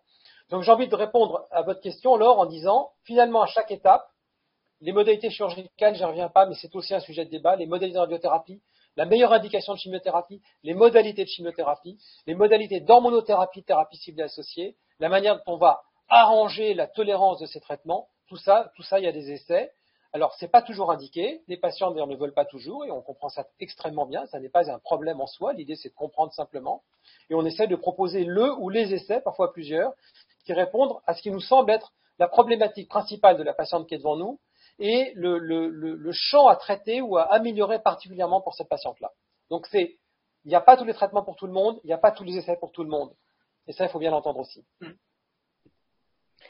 Merci beaucoup. Et on a entendu votre message d'espoir et votre message d'oncologue sur le taux de rechute qui était plutôt faible dans ces cancers localisés, précoces. Alors, quand on est patiente, on reste quand même angoissée et c'est bien normal et anxieuse. Et donc, on avait une question de Françoise qui disait quid des cellules dormantes? Tu veux te lancer, Anne? Écoute, je peux essayer de commencer à répondre. Déjà, je crois qu'il y a ces cellules dormantes. Il y a de nombreux laboratoires de recherche qui essayent de trouver la clé pour comprendre pourquoi des cellules sont capables d'aller s'installer ailleurs, dans la moelle, le poumon, le foie, le cerveau, l'os, et rester dormantes, dormir, s'endormir, et pour quelles raisons vont-elles, à un moment ou à un autre, réévoluer. Donc ça, déjà, il faut être convaincu qu'il y a beaucoup de recherches sur cette thématique et que la recherche, elle fait des progrès souvent en parallèle des progrès technologiques. Et pour essayer de comprendre pourquoi il y a des cellules qui vont aller s'endormir, il faut comprendre si dans la tumeur, au tout début de l'histoire, ces cellules existaient déjà. Et les techniques qu'on a actuellement en main essayent d'étudier la tumeur au niveau de chaque cellule.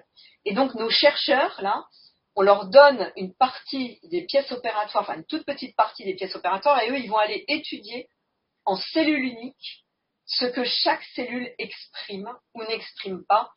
Et là, on met pas mal de chances de notre côté d'identifier, quand on va les comparer à celles qui donnent des métastases, si on retrouve des caractéristiques communes, et donc pour mieux aller les détruire au tout début de la maladie.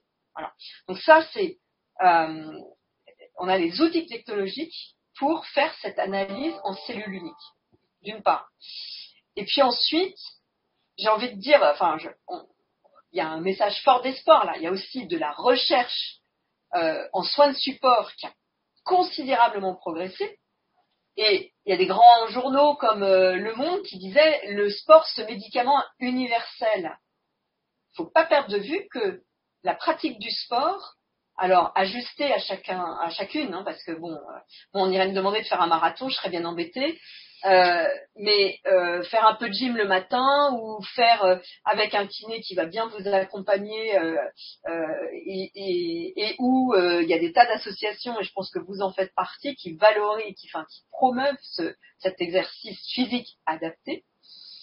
Donc ça réduit, Paul, tu me corriges si je dis une bêtise, mais de 35% le risque de rechute. Donc combiner d'un côté les progrès scientifiques qu'il a vont décortiquer cellule à cellule les cellules les pires qui pourraient avoir cette fâcheuse possibilité de s'endormir pour rechuter ensuite, ça, c'est notre job. On s'y emploie corps et âme avec Paul et nos collègues de la recherche. Voilà. Et des mesures où on comprend de mieux en mieux les bénéfices de ces stratégies non médicamenteuses tout de suite, mais le sport. Désolé pour Churchill qui disait sport no sport, jamais de sport, mais là, en l'occurrence, faut marcher, faut peut-être descendre, si on peut, une station de bus avant et marcher un peu plus. Enfin, moi, j'ai l'impression qu'on peut trouver des stratégies comme ça. Enfin, je sais pas ce que tu veux, certainement ajouter quelque chose. Un point qui me semble important, qui est connecté à tout ça. Depuis le début, on vous parle de diagnostic, d'évaluation de pronostic, de médicaments, de choses comme ça. Pourquoi tout ça ? Encore une fois, au stade précoce, l'objectif du soin, c'est de faire en sorte, avant tout, qu'il n'y ait pas de métastase. Et donc, notre boulot initial, c'est d'évaluer ce risque. Parce que qu'est-ce que sont les métastases ? Ce sont ces fameuses cellules dormantes qui ont dormi, et puis qui se réveillent un jour parce que X. Et ça, on ne va pas débattre là-dessus, parce que personne n'a la réponse aujourd'hui. Mais ce qui est important, c'est ce qui se passe avant. Et le travail d'évaluation pronostique initiale, en fait, ne fait qu'évaluer la probabilité chez une patiente donnée que ces cellules existent. Et de fait, elles existent puisque les traitements servent à quelque chose. Ça veut bien dire qu'on a traité quelque chose. Et donc on doit évaluer la probabilité, et c'est ça le risque, c'est ça la gravité potentielle. C'est le risque que ces cellules existent, autrement dit que le cancer, quelles que soient ses caractéristiques apparentes, et déjà essaimer des petites cellules à droite à gauche qui vont les dormir dans un coin. Et donc nous, qu'est-ce qu'on peut mettre en face de ça pour éviter que ces cellules se réveillent, voire qu'elles disparaissent. Mais si elles se réveillent jamais, qu'elles aient disparu ou pas, finalement on s'en fout, on ne le saura jamais, et le résultat sera le même, les gens seront guéris. Donc le cœur du problème est ici, si vous voulez. Et toute l'intensité thérapeutique qu'on peut vous proposer est faite pour répondre à cette interrogation. Il y a un risque de 1%, 2%, 20%, 50% qu'il y ait ces cellules qui se baladent ou qui se sont baladées. Et voilà ce qu'on peut faire à mettre en face de ça, en fonction de toutes les caractéristiques biologiques qui ont été revues là, aujourd'hui, et avec telle attente en matière de résultats pour éviter qu'il y ait des métastases un jour. Et c'est ça qu'il faut comprendre, et c'est vraiment ça le cœur de la réflexion. Tout tourne autour de cette notion-là. Et toute la biologie de la dormance cellulaire, qui est un champ de recherche absolument fascinant et fondamental, a pour objet, dans un monde idéal un jour, mais rêvons, parce que c'est ça qui est important, c'est de rêver, c'est ça qui nous porte, de pouvoir s'adresser aux mécanismes intimes et pouvoir les bloquer finalement de la manière la plus individuelle possible. Mais enfin, on a encore un peu de chemin. Écoutez, merci beaucoup. On a largement dépassé notre temps, donc on va devoir arrêter les questions, même si on en a quelques-unes encore qui nous brûlent les lèvres. Ce sera pour une autre fois. Et puis Oriane vous a mis les liens des prochains rendez-vous donc de notre mois d'octobre sur des thématiques variées, mais dont certaines ont été un petit peu, j'allais dire en clin d'œil à quelques remarques. On a une conférence sur la chirurgie de reconstruction immédiate, parce qu'en fait c'est assez récent malgré tout, et il y a de plus en plus de patientes à qui on propose cette option, avec aussi une kinésithérapeute qui nous donnera aussi des conseils spécifiques pour ces patientes. Une conférence très attendue aussi, et d'autant que nous on a eu une première dans les cancers gynéco là au mois de septembre qui était extrêmement intéressante sur finalement le vécu des patientes et l'impact en fait des traitements sur leur vie intime et sexuelle, avec des résultats d'enquête, mais aussi différents experts qui ont apporté des éclairages, des solutions, parce que l'idée c'est aussi de casser un peu le silence autour de tout ça. Et nous avons ouvert notre consultation de sexologie.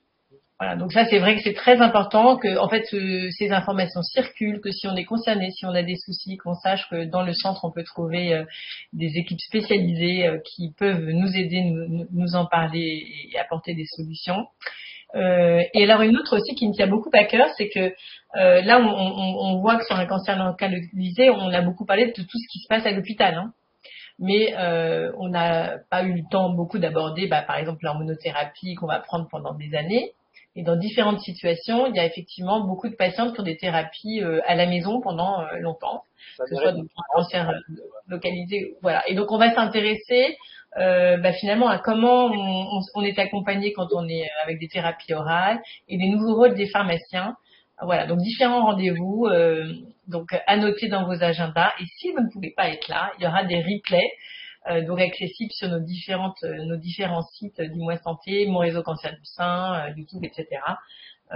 Voilà, et puis pour échanger sur tous ces sujets, retrouver, donc j'ai mis la brochure toute nouvelle, où d'ailleurs Anne-Vincent Salomon, vous avez participé, sur les cancers du sein triple négatif, qui est, je crois, vraiment un très beau document de référence.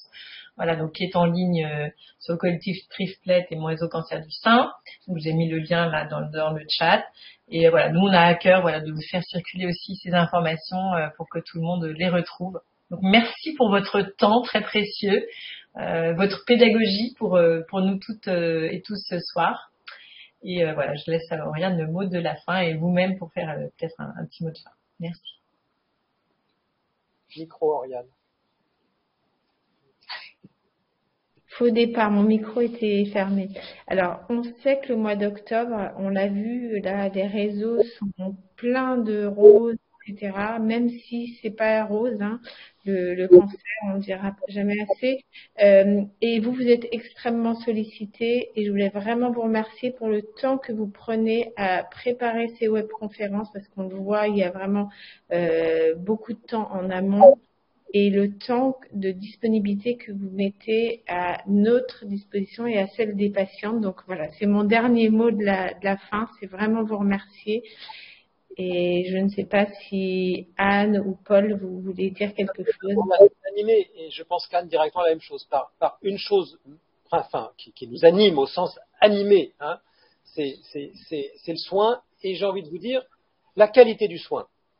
Et la qualité du soin suppose un temps d'explication, alors pour nous du travail évidemment, mais ça on va dire c'est notre boulot, mais on a choisi de faire ce boulot-là, mais un temps d'explication pour que finalement, ensemble, on aille dans la même direction, qu'on parle le même langage, qu'on arrive à partager des notions, une philosophie, un esprit commun, et c'est pas des 20 mots, c'est vraiment très sincère ce que je vous dis là, pour qu'on puisse avancer, même si parfois c'est chaotique et que c'est ultra flippant et que tout ça, ça fracasse la vie, mais on en a pleinement conscience. Et bon sang, on a moyen de faire des choses pour aider les gens, et ça, c'est quand même ça qui est important. Et donc, utiliser ce temps pour faire passer ces messages-là et que ça diffuse après, ma foi, je pense qu'on est gagnant à la fin. Je ne saurais rien rajouter d'autre, et d'autant plus pour moi qui suis plutôt avec des petits bouts de vous, les patientes. Je suis toujours, et vous le savez, Laure et Oriane, en fait, très heureuse de pouvoir être plus en contact. Alors, voilà, quelquefois j'ai des mots un peu de charabia d'anapath, mais vraiment de se les approprier, de les entendre, ces mots, eh bien, ça me semble précieux, et comme dit Paul, parler le même langage, que les mots que nous prononcions ne soient pas complètement incompréhensibles, et plus on va les répéter et les partager, et mieux, en fait, ensemble on est plus fort, c'est toujours très vrai, voilà.